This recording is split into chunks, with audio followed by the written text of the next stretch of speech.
There are so many things to focus on when starting to learn bass guitar. When I think back to my first couple of weeks on the instrument, I can think of one scale distinctly that helped me get started playing faster than anything else. I actually did a few guitar lessons after starting to teach myself, and after learning this scale, I stopped going to lessons altogether. In hindsight, maybe that wasn't the best idea, but I felt like I had learned enough to get started playing and pursuing and teaching myself. So let's jump in and learn it.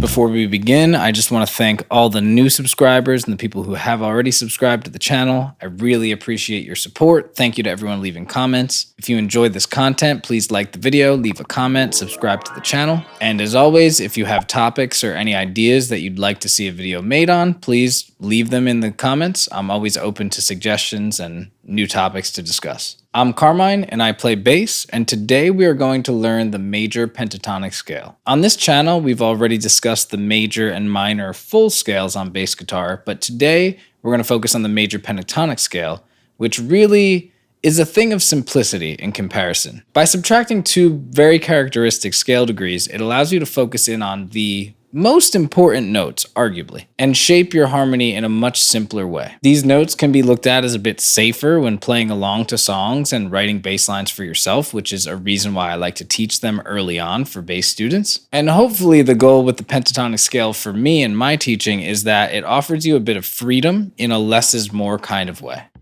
A pentatonic scale is a musical scale with 5 notes per octave, in contrast to heptatonic scales, which have 7 notes per octave. Pentatonic scales were developed independently by many ancient civilizations and are still used in various musical styles to this day. So let's start off by going over the notes of the major pentatonic scale, and then from there we can use them in different contexts and practically. We start here with the first scale degree. The note is A. Then we move on to the second scale degree, B. Next, we have the third scale degree, C sharp, and on to the E. And finally,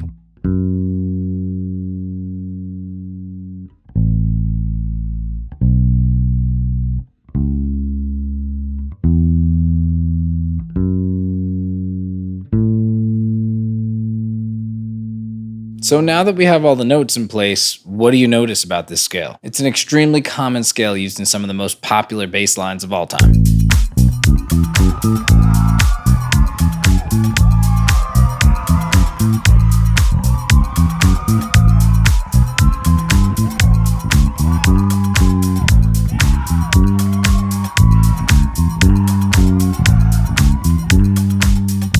This is why I find this scale to be so important. Pentatonic scales are very old scales that can be found in folk music across tons of different ancient civilizations and different cultures. And that is for many reasons, but to me, the main reason is that it boils things down to its simplest form. It focuses on just the most important notes, so to speak, or the most informative notes. And it can boil down your bass line and your bass playing as well. Simplicity is key on this instrument, and not just for beginners, but for veterans and masters of this instrument too. Let's now focus on a session where we freestyle and improvise a little bit using this scale. We'll experiment and we'll venture around the scale. You can pick any key or any chord that works for you here.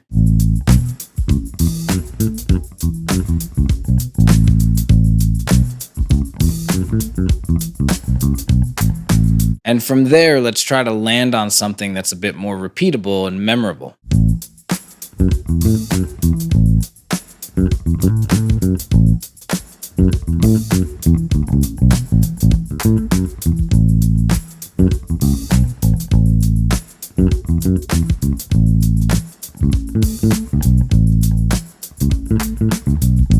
I use this technique of practicing whenever I'm learning something new. I experiment, I let my mind wander, and I try to get the scale under my fingers a little bit more. And then when I land on something that sticks out to me, that I like, that feels repeatable, for muscle memory purposes, I will then rep that over and over again. So I advise trying this technique for yourself.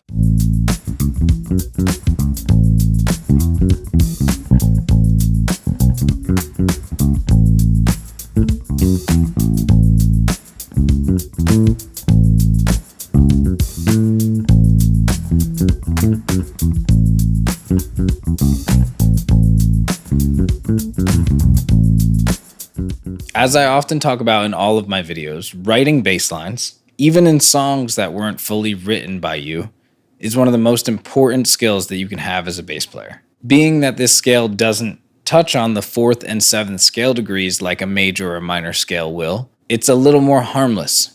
It's a little safer bet to play along with existing songs out there or even songs that you're playing with bandmates. The same can be said with how it affects your writing. Now, the main challenge here is going to be the limitation that it puts on the amount of notes you can play.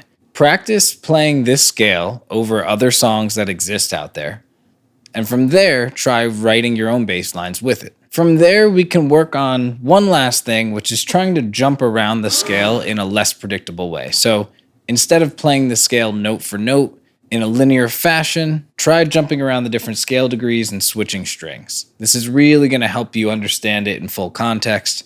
It's going to help get the muscle memory under your fingers a little bit more, and it will definitely help your writing by coming up with different combinations of notes to play in succession.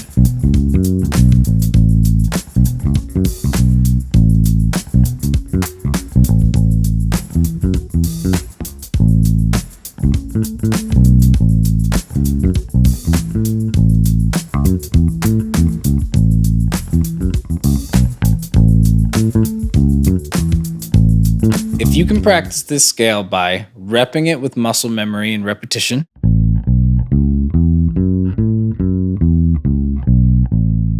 improvising with it and experimenting,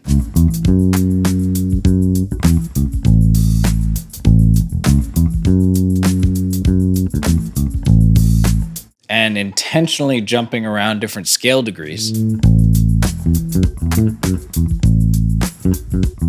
you'll definitely get this scale under your fingers as quickly as possible and learn a lot more about how to write a great bass line as well. All these techniques can really help you understand why the major pentatonic scale is such a helpful and useful tool. That's all I have for you today. The major pentatonic scale unlocked so much for guitar and bass for me. I hope it does the same for you. It's a scale that really took me from 0 to 1 and got me playing the instrument really quickly after teaching myself how to get started playing the instrument. I plan on doing another video just like this for the minor pentatonic scale, which is equally helpful and equally versatile as this one. Hopefully this helps you understand a little bit about music theory and keeps things a little bit simple while giving you some confidence to experiment and play around with some different scales and developing good practice routines on your bass. To everyone who subscribes to the channel and to all of you who are new here, thank you so much for the support. I appreciate all the comments.